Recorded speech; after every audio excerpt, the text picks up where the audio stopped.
In this session, we will take a look at the original slowly changing dimension types described in the Dimensional Modeling Toolkit, Volume 1. For this course, I decided to go with personified owls to represent the different slowly changing dimension types. Partly because they ask who a lot, but also because I could not find a good elephant image that doesn't look like a Hadoop presentation. The purpose of a dimension table is to store attributes relating to the activity stored in the fact tables. Dimensions should try to represent a business entity, such as a customer, product, or store. But a dimension could simply be a collection of known attributes to support a summarization needed within the business. Every dimensional environment will have a date dimension that is used universally across different facts. It contains information about the date, things like fiscal periods, seasons, day of the week, holidays, and so forth.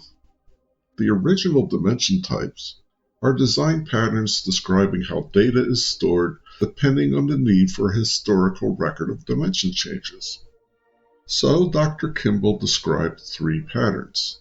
There was a lot of discussion over these types, which led to an expansion to cover other usage patterns across the enterprise.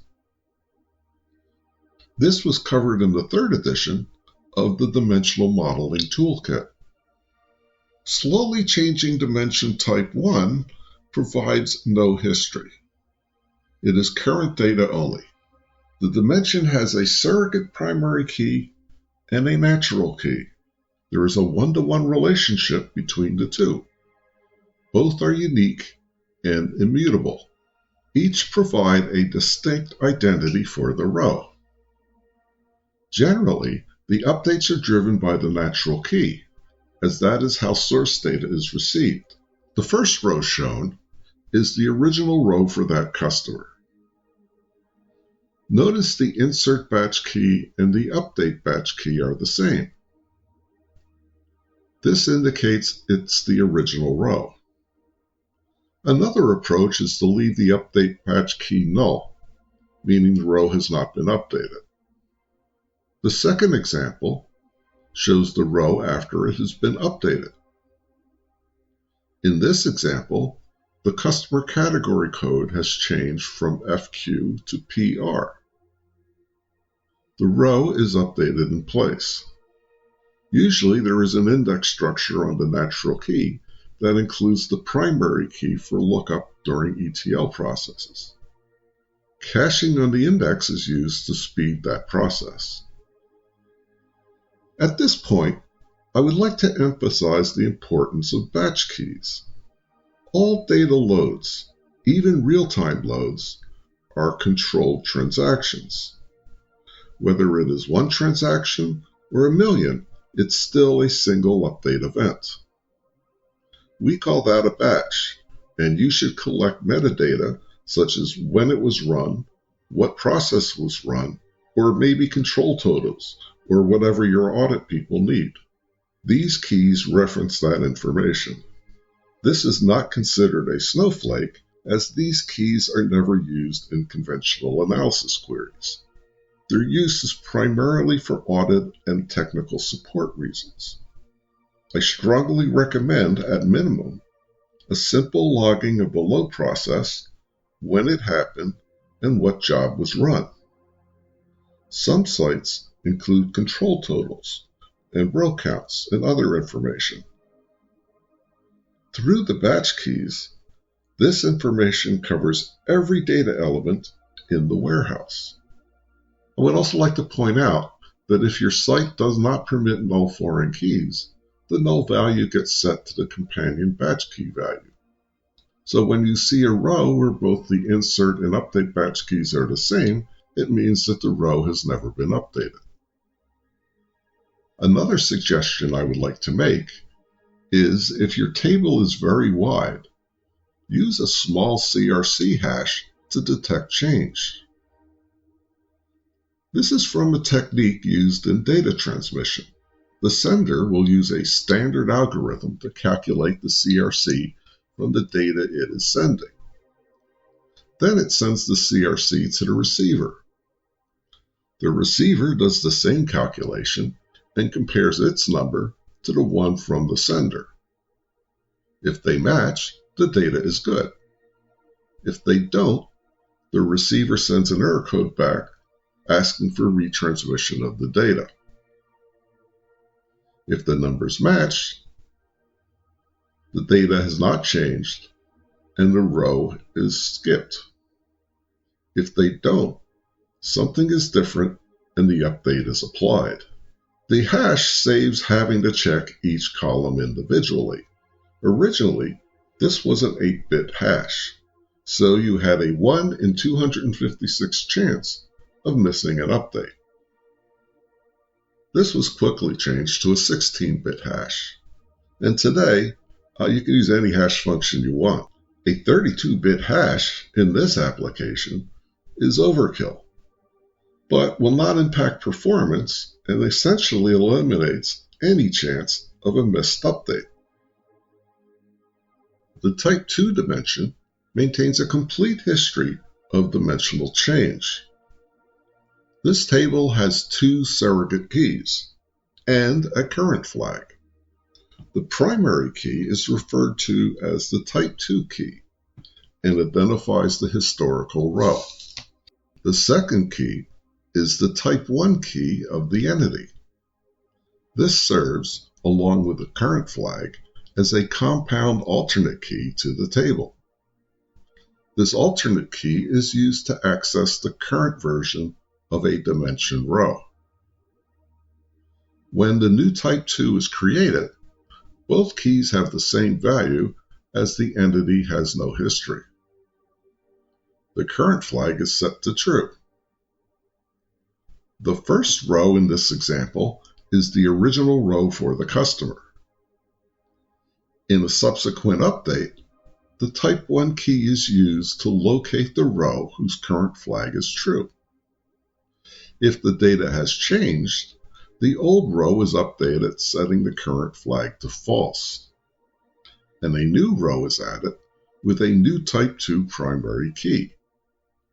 The Type 1 key is carried forward, and the current flag is set to true.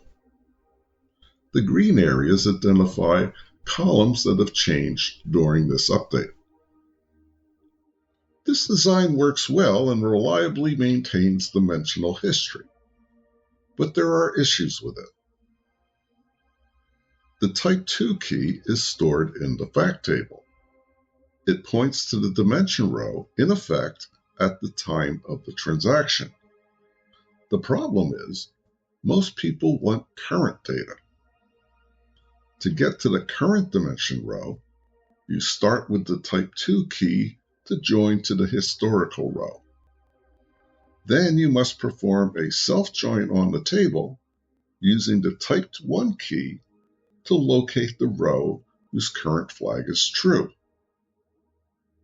This is the current customer row.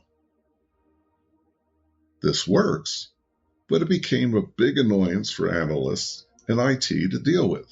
Mistakes were common, views provided some relief, but the embedded query broke the star schema pattern and performance suffered. When you look at the problem, it boils down to translating the Type 2 key to a Type 1 key. That relationship is in the dimension table. Since the Type 1 key is immutable, why not store it in the fact table as well? This led to the Type 7 dimension pattern I will cover later. A Type 3 pattern is basically a Type 1 table with extra attribute columns. It is used to hold some history, not all of it. In addition to the attributes you may see in the Type 1 dimension, this dimension type holds additional labeled historic columns. For example, an employee dimension contains department ID. In a Type 3 version, there may also be a previous department ID column. In an update, the old ID is moved to the previous column and the new ID placed in the current column. You can have as many such columns as needed. Original columns and many generations of columns are not uncommon. If your database supports triggers, they are commonly used to roll the values during an update. One of the challenges of any analytic environment is that the data being used must be consistent across all applications. In dimensional modeling, this goal is called dimensional conformance. Basically, everybody in the organization uses the same dimension tables. This allows you to easily combine different stars across common dimensions to perform analysis.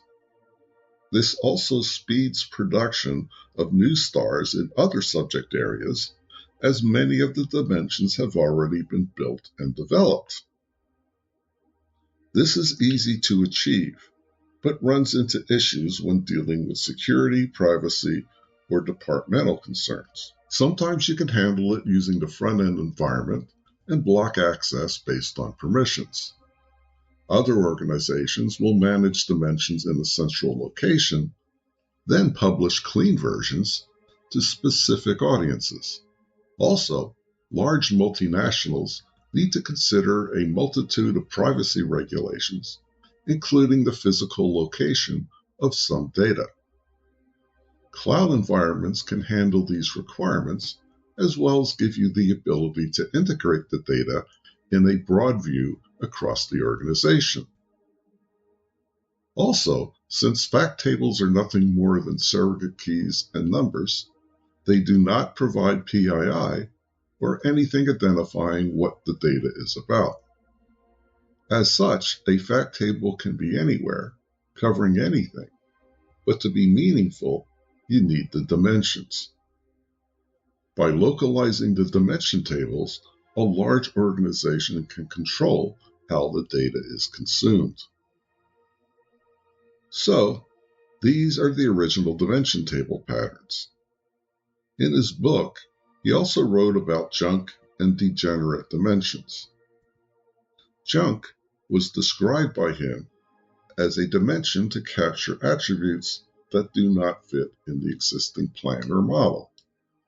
This moniker seems to have been discarded in the 3rd edition, but you can still engineer such a table using one of the new or existing types. Degenerates still exist.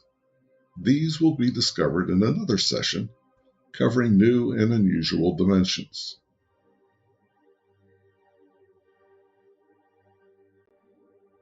Thank you for listening. Since you got this far, you're probably interested in other aspects of dimensional modeling. That is why I created the Patreon site. It is a free site, and by joining, you are free to comment, ask questions, and propose new ideas. There is also a paid subscription option, but there's no difference between that and the free membership. It's an option provided for those who wish to help support the effort. Dimensional modeling is a method more important today than it was in the 90s. It provides a simple, well-defined data layer capable of performing any analytical task that data is capable of supporting. It is by far the most efficient data structure, scalable across small to huge data volumes. So thank you, and join my Patreon site.